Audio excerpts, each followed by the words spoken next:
어린이들이 성경 암송과 독창과 동화 구연을 발표하도록 하겠습니다.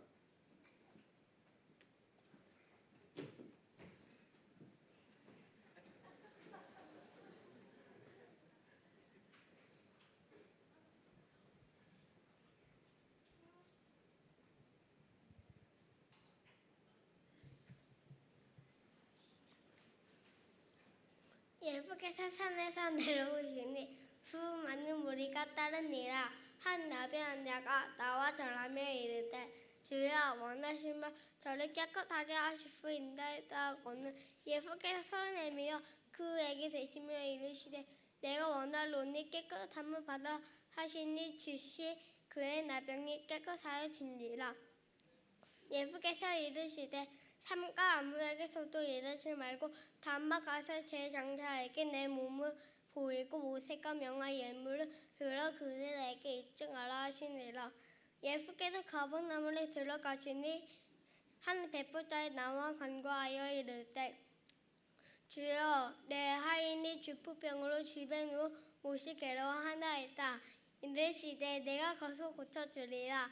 배부자에 대답하여 이르되 주여 내 집에 들어오시면 나는 간구하지 못하게 하사오니 다만 말씀만 하옵소서. 그런 내 하인이 다 낫겠사오나이다. 나도 남의 후에 있는 사람이요 내 아래도 구사가 있으니 이따라 가라 하며 가고 저따라 오라 하며 오고 내 존나로 이것을 하라 하며 한다했다.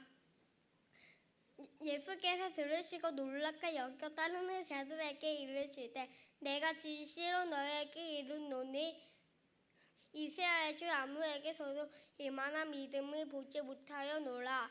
또 너에게 이르노니 동서로부터 많은 사람이 이르러 아브라함과 이삭과 야곱과 함께 천국에 앉으려니와 그 나라의 본 자손들을 가까웠던 데 쫓긴다 거기서 울며 이를 갖게 되리라. 예수께서 배부자에게 대답하여 이르되 가라 내 믿을 때가 될지어다 하거늘 그 즉시 하인이 나으니라.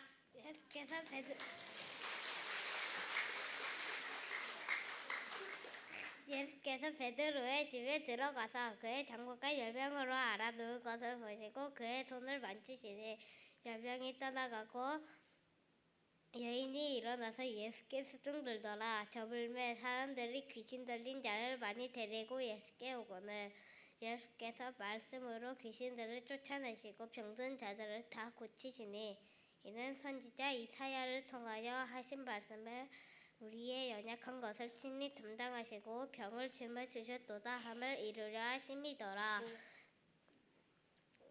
예수께서 무리가 자기를 애워싸는 것을 보시고 건너편으로 가기를 명하시니라. 한 서기관이 나와 예수께 아뢰되 선생님이여 어디로 가시든지 저는 따르리이다. 예수께서 이르시되 여우도 굴이 있고 공중의 새도 거처가 있으되 인자는 머리 둘 곳이 없다 하시더라. 제자 중에 또 한 사람이 이르되 주여 내가 먼저 가서 내 아버지를 장사하게 허락하옵소서. 예수께서 이르시되 죽은 자들이 그들의 죽은 자들을 장사하게 하고 너는 나를 따르라 하시니라.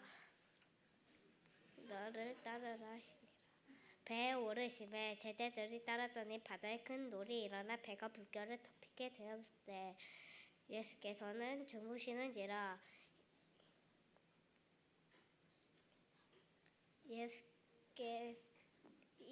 그 제자들이 나와 깨우며 이르되 주여 구원하소서 우리가 죽겠나이다. 예수께서 이르시되 어찌하여 무서워하느냐 믿음이 작은 자들아 하시고 곧 일어나사 바람과 바다를 꾸짖으시니 아주 잔잔하게 되거늘 그 사람들이 놀랍게 여겨 이르되 이가 어떤 사람이기에 바람과 바다도 순종하는가 하더라. 마태복음 8장 1절부터 27절까지 말씀. 아멘.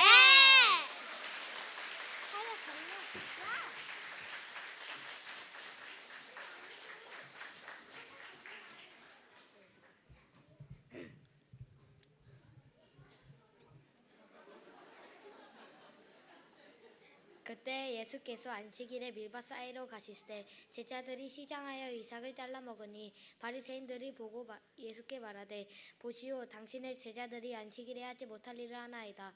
예수께서 이르시되 다윗이 자기와 그 함께한 자들이 시장할 때에 한 일을 잊지 못하였느냐. 그가 하나님의 전에 들어가서 제사장 외에는 자기나 그 함께한 자들이 먹어서는 안 되는 진설병을 먹지 아니하였느냐. 또 안식일에 제사장들이 성전 안에서 안식을 범하여도 죄가 없음을 너희가 율법에서 읽지 못하였느냐. 내가 너희에게 이르노니 성전보다 더 큰 이가 여기 있느니라. 나는 자비를 원하고 제사를 원하지 아니하노라 하신 뜻을 너희가 알았더라면 무죄한 자를 정죄하지 아니하였으리라. 인자는 안식일의 주인이니라 하시니라. 거기에서 떠나 그들의 회당에 들어가시니 한쪽 손 마른 사람이 있는지라. 사람들이 예수를 고발하려 하여 물어 이르되 안식일에 병 고치는 것이 옳으니까?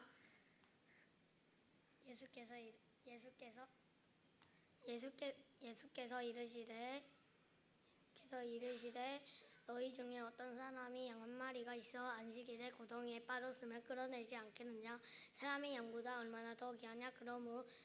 그러므로 안식일에 성행하는 것이 옳으니라 하시고 이에 그 사람에게 이르시되 손을 내미라 하시니 그가 내밈에 다음과 같이 회복되어 성하더라.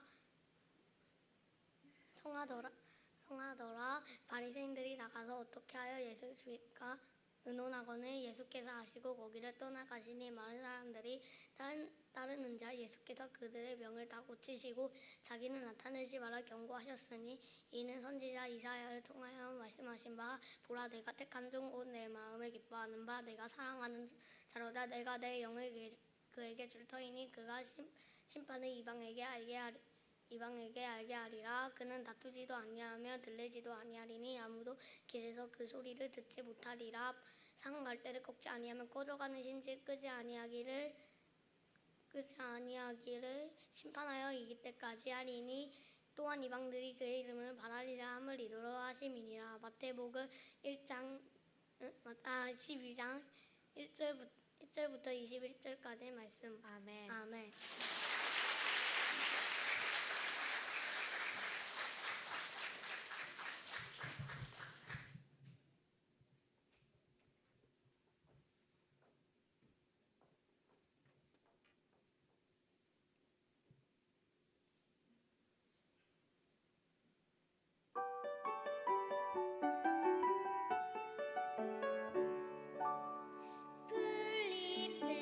풀잎은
베들레헴 작은 마을에 마리아라는 여자가 살고 있었어요.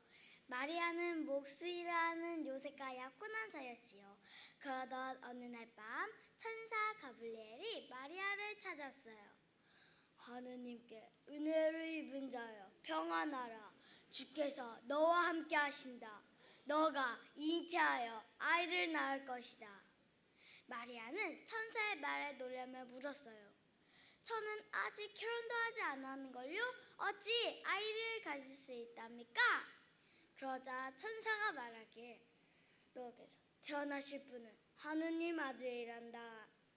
마리아는 천사의 말을 믿고 요셉에게 밤에 있었던 일을 얘기해 주었어요.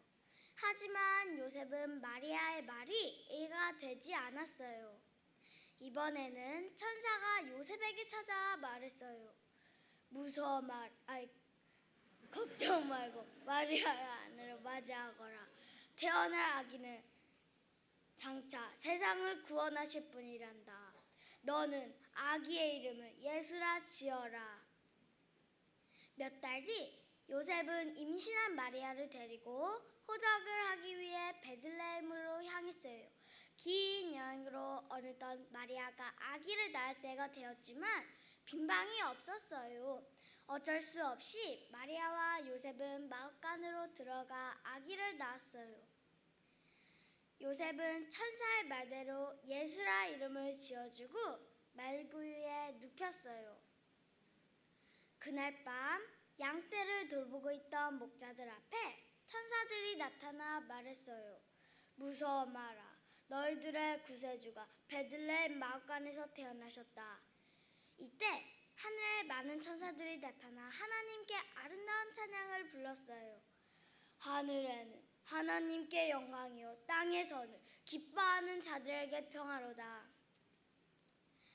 목자들은 서둘러 마을간으로 가서 아기 예수님을 만나고 마을로 돌아가 하나님의 행하신 일을 찬양하며 기뻐했어요. 기쁘다 구주 오셨네 만백성 맞으라. 여러분, 아기 예수님이 태어나셨어요. 모두 나와 기쁨을 나눕시다. 한편 그날 밤 별을 연구하는 동방박사 세 사람이 유난히 크고 아름다운 별을 발견했어요. 무슨 별이 저래도 빛이 나지? 우리 저 별 따라 가봅시다. 그럽시다. 그 별을 마을간에 있는 아기 예수님에게 그들을 인도했어요. 동방박사들은 경배를 드리며 아기 예수님의 탄생을 축하했어요. 이렇게 우리의 구주 되시는 예수님은 초라하고 낮은 곳에서 태어나셨지만 우리에게 큰 기쁨과 감사를 주셨답니다. 우리를 죄와 악에서 구원하시기 위해 아기 예수님을 보내주신 하나님께 마음을 다해 찬양합니다.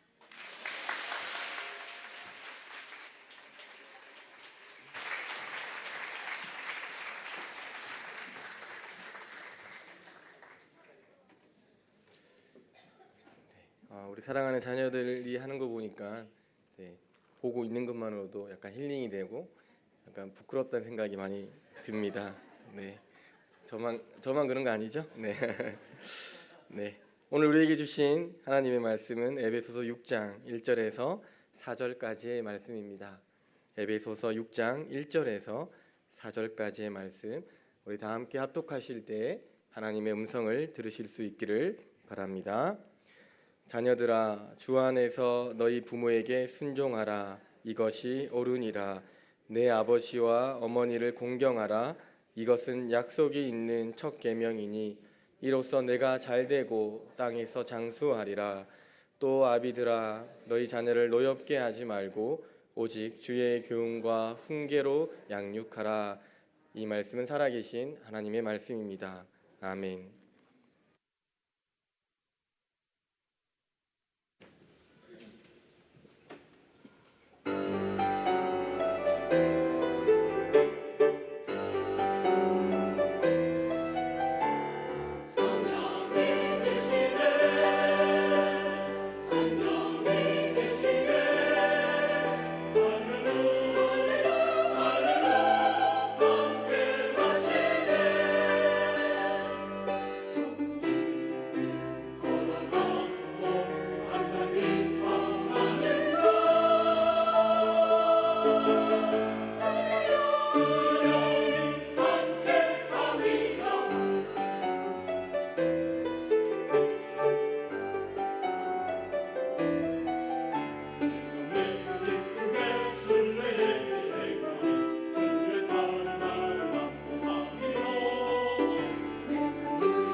영광의 박수 올려드리겠습니다. 십계명 중에 유일하게 보상을 이야기하는 언급하는 계명이 있습니다. 그 계명은 바로 5계명인 내 부모를 공경하라입니다. 부모를 공경하면 그렇다면 우리에게 어떤 보상이 주어집니까? 오늘 본문 말씀에서 바울은 부모를 향해 자녀된 도리와 자녀된 의무를 최선을 다해 지키는 자에게 하나님의 축복, 즉 이 땅에서 잘되고 이 땅에서 장수하리라 라고 그 축복이 주어진다라고 말하고 있습니다. 그런데 생각해보면 부모에게 효도하는 것이, 부모에게 순종하는 것이, 부모를 공경하는 것이 어찌 축복받기 위해서 해야 하는 일이겠습니까? 당연히 나를 낳아주고 나를 키워주고 나를 길러준 내 부모를 공경하는 것은 지극히 당연한 일일 것입니다.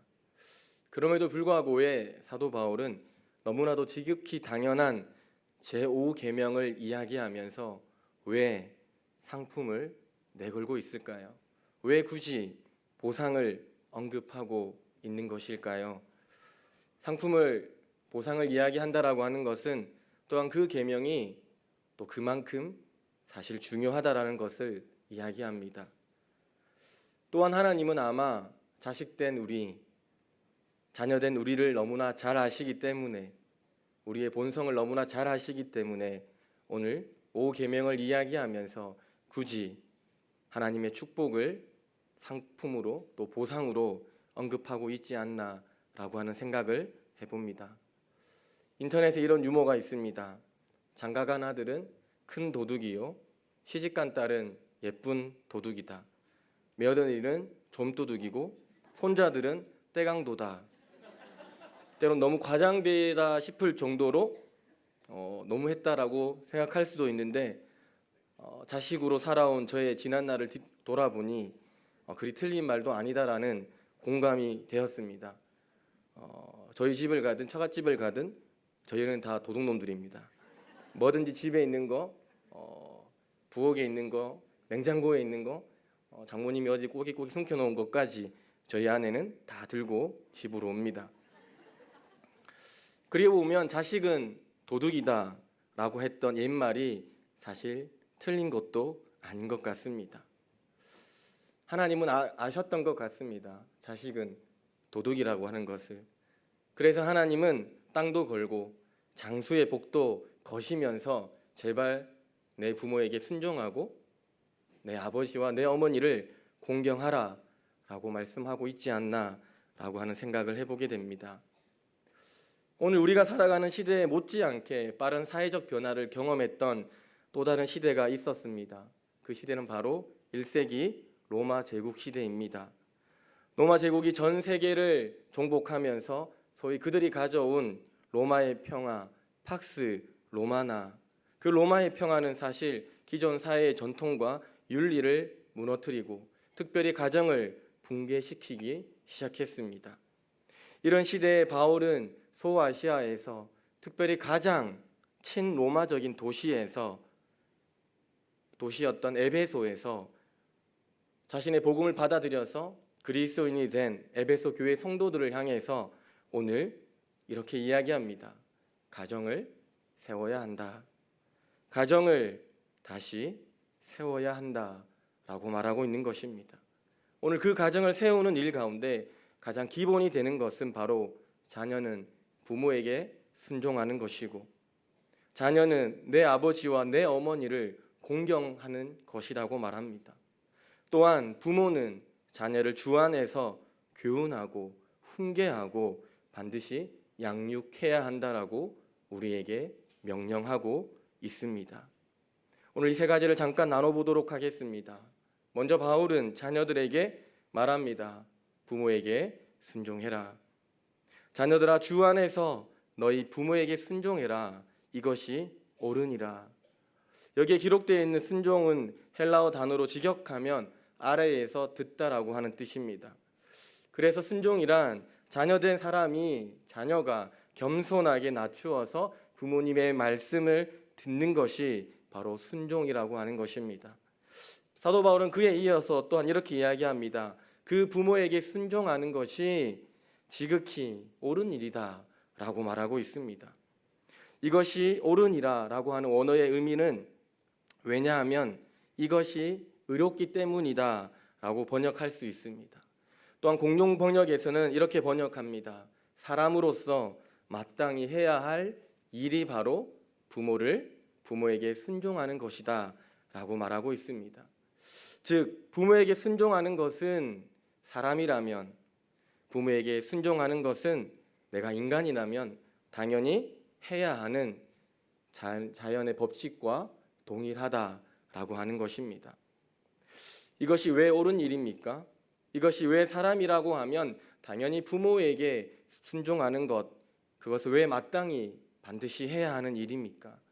우리를 창조하신 하나님께서 이 세상 모든 부모의 마음에 하나님께서 주신 선물과도 같은 자녀들을 보호하고 키우고 기르고 그에게 아낌없이 모든 것을 내어줄 수 있는 본성을 우리에게 주셨기 때문입니다. 그래서 자녀는 부모님의 말씀을 듣는 것이 그의 인생에 있어서 유익한 일입니다. 그래서 자녀가 부모님의 말을 따르는 것, 그 말을 청종하고 듣는 것, 그것은 자연의 순리이자 살아가는 상식이다라고 말하는 것입니다.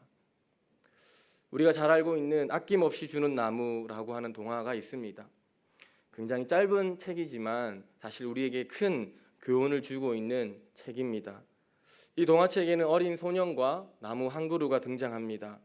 어느 날 소년이 나무에게 와서 돈이 필요하다라고 말합니다. 나무는 두말하지 않고 자신에게 있던 과일을 내어주면서 이 과일을 팔아서 돈을 만들라라고 말합니다.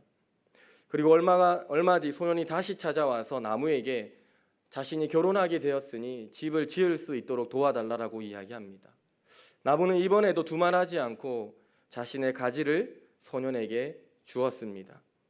그리고 또 얼마 후 소년이 또 나무를 찾아왔습니다. 이제는 내가 먼 여행을 가고 싶다고 말합니다. 이때 나무는 자신의 몸통을 줍니다. 이 몸통을 가지고 배를 만들어서 먼 여행을 떠나라고 말합니다. 그렇게 먼 여행을 떠난 소년은 너무 오랫동안 나무 곁을 찾아오지 않았습니다. 그러나 나무는 하염없이 그 소년이 다시 해맑게 웃으면서 자신을 찾아오기를 기다렸습니다. 그리고 더 오랜 시간이 지난 후 어느 날 머리가 허옇게 된 노인이 된 소년이 나무를 찾아왔습니다. 나무는 자신을 찾아온 소년이 너무나 반가웠습니다. 그러나 내심 그의 마음 가운데는 무거움도 있었습니다. 이제 나무는 소년에게 해줄 수 있는 것이 없었기 때문입니다. 더 줄 수 없어 나무는 두려웠고 나무는 소년에게 미안했습니다. 그때 소년은 나무에게 이렇게 이야기합니다. 나무야, 이제 난 그런 거 필요 없어. 너무 늙고 약해져서 이제 더 이상 여행도 못 가고 그냥 어디 쉴만한 의자나 있으면 좋겠어라고 말하자 그때 나무는 기쁜 마음으로 밑둥만 남아있는 자신을 소년에게 줍니다. 그리고 그 소년은 그 밑둥에 앉아서 행복해 했습니다. 자신의 모든 것을 다 주었던 나무는 덩달아 기뻐하는 그리고 행복해하는 소년을 보면서 자신도 행복해 했습니다. 아주 짧은 동화입니다. 그런데 이 동화를 듣고 있으면 왠지 한쪽 마음이 짠해집니다. 사실 우리는 그 나무가 누구인지를 잘 알기 때문입니다. 그 나무는 바로 우리 부모님입니다. 부모는 모든 것을 아낌없이 주는 분이십니다. 이것이 자연의 순리이고 이것이 섭리고 이것이 상식이다 라고 말하는 것입니다. 옛날에 자식은 부모 잡아먹고 산다라고 하는 다소 거친 말이 있습니다. 다소 거친 표현이지만 사실 또한 부인하기도 힘든 사실인 것 같습니다. 산부인과 의사들은 태아를 일종의 암덩어리로 본다라고 합니다. 자기 몸도 아닌 엄마 몸에 들어앉아서 엄마가 먹는 것 중에 가장 좋은 것만 쪽쪽 빨아먹습니다. 헛구역질에 밥도 못 먹으면서 10달 동안 엄마는 그의 몸을 괴롭히는 그 아이를 뱃속에 품고 10달이 지난 이후에 엄마는 그의 살을 가르고 그의 피를 흘려서 아이가 태어나는데 그 모습이 꼭 암덩어리와 같다라고 하는 것입니다. 오늘 세상에 태어난 모든 사람들, 세상에 태어난 모든 자녀들은 이렇게 예외 없이 엄마의 살을 가르고 엄마의 피를 흘려 이 땅에 태어났습니다. 여기 모이신 분들 중에 그렇게 태어나지 않은 분이 누가 있겠습니까? 또한 아버지들은 자신의 살이 찢어지고 헤어지는 아픔과 고통 가운데서도 늘 노동을 쉬지 않습니다. 늘 자녀들을 위해서 자신의 살이 찢어지고 자신의 몸에서 피가 날 정도로 아버지들은 또한 일을 합니다. 누군가를 위해서 살을 찢고 누군가를 위해서 피를 흘리는 것, 누군가를 위해서 살이 찢어지도록 그 고통을 감내하면서 일을 할 수 있는 것은 아무나 할 수 없습니다. 부모이기에, 부모님이기에 가능한 것입니다. 그래서 부모의 은혜를 아는 자는 부모에게 순종하는 것이 지극히 옳은 일이요, 지극히 마땅한 일이라고 말하고 있는 것입니다. 오늘 이어서 사도 바울은 자녀들에게 이렇게 이야기합니다. 내 아버지와 어머니를 공경하라. 여기서 내 아버지와 내 어머니는 나를 길러주시고 나를 키워주시고 나를 입혀주신 분들을 뜻합니다. 공경하다라고 하는 히브리어는 무겁게 여기다라고 하는 뜻을 가지고 있습니다. 내 아버지, 내 어머니를 가볍게 여기지 말고 무겁게 여기라고 하는 것입니다. 즉 내 아버지와 내 어머니에게 높은 가치와 높은 평가를 두고 두 손으로 나의 엄마와 아빠를 받들어 모시라고 하는 것입니다. 낮고 겸손하게 아래에서 부모님의 말씀을 듣는 것이 순종이라면 공경은 내 아버지, 내 어머니의 말을 들은 이후에 실제적으로 행동으로 따르는 것이 바로 공경이다라고 하는 것입니다. 부모를 공경한다고 말하면서 내 아버지와 내 어머니의 말씀을 가볍게 여기고 그 말을 멸시하고 지키지 않는 것은 공경이 아닌 것입니다. 내 아버지와 내 어머니가 가르친 것을 최선을 다해서 행하고 자식된 나에게 나의 부모가 원하는 것을 해드리는 것, 그것이 바로 공경이라고 하는 것입니다. 또한 내 아버지, 내 어머니가 나이 들었을 때 그를 부양하고 그를 보살피는 것이 바로 공경이라고 하는 것입니다. 과연 자식된 도리, 자녀된 도리가 무엇입니까? 우리는 자식된 도리, 자녀된 도리가 꽤나 멀리 있다라고 생각합니다. 엄청 어려운 것이라고 생각합니다. 그런데 자식된 도리, 자녀된 도리는 우리가 생각하는 것만큼 그리 먼 곳에 있지 않습니다. 신명기 30장 11절부터 14절의 말씀은 14절의 말씀에서 하나님은 그 하나님의 계명을 지키는 것에 대해서 이렇게 말하고 있습니다. 하나님의 계명을 지키는 것은 저 높은 하늘에 있거나 저 깊은 바다에 있는 것이 결코 아니다라고 말합니다. 우리의 생각보다 가까이 있고 우리의 생각보다 충분히 손 닿을 만한 곳에 있다라고 하는 것입니다. 어떻게 내 아버지와 내 어머니를 그러면 공경할 수 있습니까? 신명기 기자는 우리의 입을 통하여서, 우리의 입술을 통하여서, 우리의 마음을 통하여서 부모를 공경하라라고 말하고 있습니다. 내 아버지와 내 어머니를 공경하기 위해서 누구처럼 자신의 허벅지의 살을 잘라서 국을 끓여드리거나 아버지의 눈을 뜨게 하기 위해서 인당수에 몸을 던질 필요가 결코 없음을 말하는 것입니다. 동화 속에 나오는 효녀, 효자들이 참 대단하게 보입니다. 정말 대단한 것 같습니다. 그런데 자녀를 둔 나이가 되어서 보니 과연 우리 부모님은, 내 아버지, 내 어머니는 과연 내 살을 뜯어서 국을 만들어 드리는 것, 아버지의 눈을 뜨기 위해서 자식이 인당수에 빠지는 것을 과연 원하실까라고 하는 생각을 해보게 됩니다. 만약 제 딸이 저를 위해서 인당수에 몸을 던진다면 생각만 해도 끔찍한 일입니다.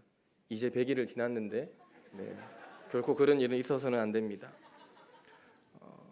차라리 제가 평생 눈을 뜨지 않겠습니다.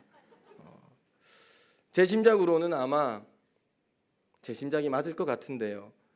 평소 자주 안부 전화를 주시고 힘이 되는 또 격려의 말, 위로의 말씀을 나누는 것이요.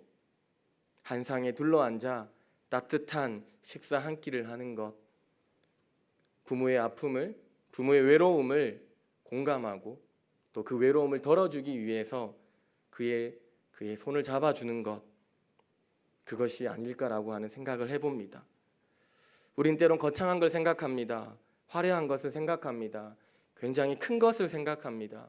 그러나 성경은 우리에게 그렇게 거창하지 않아도 되고 그렇게 화려하지 않아도 되고 그렇게 많은 물질을 사용해도 되지 않는다라고 말합니다. 오히려 우리의 진심을 담은 따뜻한 식사 한 끼가 우리의 마음을 다하여서 사랑한다라고, 고맙다라고, 감사하다라고 말하는 그 입술에 우리의 아버지와 어머니는 아마 눈물을 흘리며 기뻐할 것입니다. 부모 경경은 멀리 있지 않습니다. 우리의 입과 우리의 마음에 있습니다. 진심을 다하여, 마음을 다하여 부모 경경을 실천하는 우리 성도님 되시기를 축복합니다. 보통 청년들 설교할 때는 여기까지 끝냅니다. 그 다음 더 이상 나가면 조금 힘들어지기 때문에 보통 청년들에게 설교할 때는 부모에게 순종하고 내 아버지, 내 어머니에게 공경하라 라고 끝나는데 오늘은 청중이 다양하기 때문에 4절까지 가도록 하겠습니다. 바울은 이어서 부모에게도 똑같이 명령하고 있습니다. 너희 자녀를 노엽게 하지 말고 오직 주의 교훈과 훈계로 양육하라라고 말하고 있습니다. 대체 어떻게 우리 자녀들을 가르쳐야 합니까? 간접적으로 둘러서 말하면 영 알아듣지 못하고 부드럽게 말하면 그게 얼마나 중요한지를 또 알지 못하고 단도직입적으로 말하면 삐져서 말을 하지 않는 우리 자녀들에게 우리는 어떻게 양육해야 하고 그들에게 올바르게 가르쳐야 하는 것입니까? 여러 방법들이 있지만 그중에 가장 좋은 양육의 방법은 아마 부모가 먼저 삶으로 모범을 보여주는 것입니다.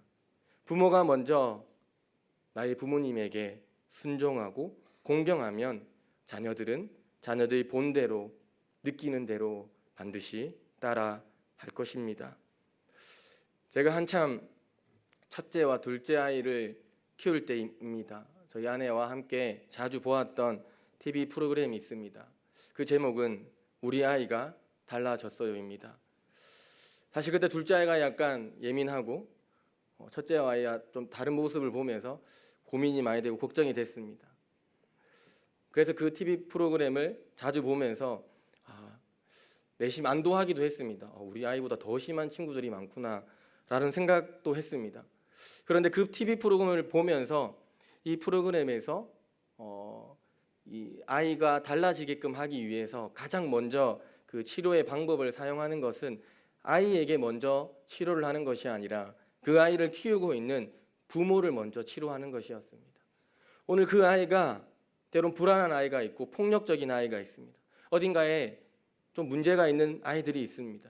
그런데 전문가들은 그 아이에게 직접 가서 그 아이를 치료하지 않았습니다. 오히려 반대로 그 부모를 바라보았고 그 부모의 삶을 행동을 관찰하기 시작했습니다. 그리고 상당 시간 동안 아이가 아니라 부모에게 치료의 시간을 부여했습니다. 그래서 부모가 달라지니 아이가 달라지는 것이었습니다. 사실 그 TV 프로그램은 우리 아이가 달라졌어요가 아니라 사실 우리 부모가 달라졌어요 라고 하는 것이 제 개인적으로는 더 맞다라고 하는 생각을 했습니다. 자녀는 부모의 거울이라고 합니다. 새 아이의 부모가 되어보니 또 사실 세상에 이 말만큼 굉장히 부담되는 말이 없구나라고 하는 생각을 했습니다. 아이들이 나를 보고 있구나. 내 자녀들이 내가 말하고 있는 말, 언어, 행동 그 모든 것을 이 아이들이 보고 있구나라고 하는 생각을 할 때 사실 자녀는 부모의 거울이다라고 하는 말이 굉장히 부담되고 사실 두렵기도 했습니다. 그러나 그럼에도 불구하고 자녀는 부모를 보고 닮습니다. 자녀는 부모를 보고 배우는 것이 틀림없습니다. 부모가 주님의 말씀 안에서 스스로 삶의 모범을 보여준다라고 하면 살아가는 우리 자녀들도 부모에게 순종하고 내 아버지와 어머니를 공경하게 될 것입니다. 5월 가정의 달 마지막 주일 저녁 예배를 드리고 있습니다. 말씀 안에, 믿음 안에 자녀가 부모에게 순종하고 내 아버지, 내 어머니를 공경하고 또한 부모는 자녀를 주 안에서 주의 교훈과 훈계로 양육하는 우리 믿음의 가정, 그리하여 하나님이 기뻐하시는 우리 모든 성도들의 가정이 되시기를 축복합니다. 기도하시겠습니다. 사랑과 은혜의 주님, 우리에게 이 세상에 누구와도 비교할 수 없는 사랑하는 부모님과 그리고 자녀, 그리고 형제와 자매를 선물로 주심에 감사합니다. 인생에 힘들고 긴 여정을 걸어갈 때, 때로 힘들고 때로 지쳐서 쓰러질 때 주님께서 선물처럼 주신 이 가족이 우리의 든든한 버팀목이 되어 줌에 또한 감사합니다. 사랑하는 가족이 우리의 힘이요, 위로요, 우리의 자랑임을 늘 잊지 않게 하시고 주님 안에서 더욱 사랑하고 배려하고 이해하며 믿음의 가정을 이루는 우리 모든 성도들 되게 하여 주시옵소서. 특별히 자녀된 자들은 부모님에게 순종하고 공경하게 하시고 또한 부모는 또한 주 안에서 삶으로 훈계하며 교훈하여 양육하게 하여 주시옵소서. 그리하여 부모와 자녀가 서로 의지하고 아끼며 사랑하며 믿음으로 온전히 하나 되는 주님의 가정 되게 하여 주시옵소서. 감사합니다. 이 모든 말씀 예수님의 이름으로 기도합니다. 아멘. 우리 시간 찬송가 559장 함께 찬송하겠습니다.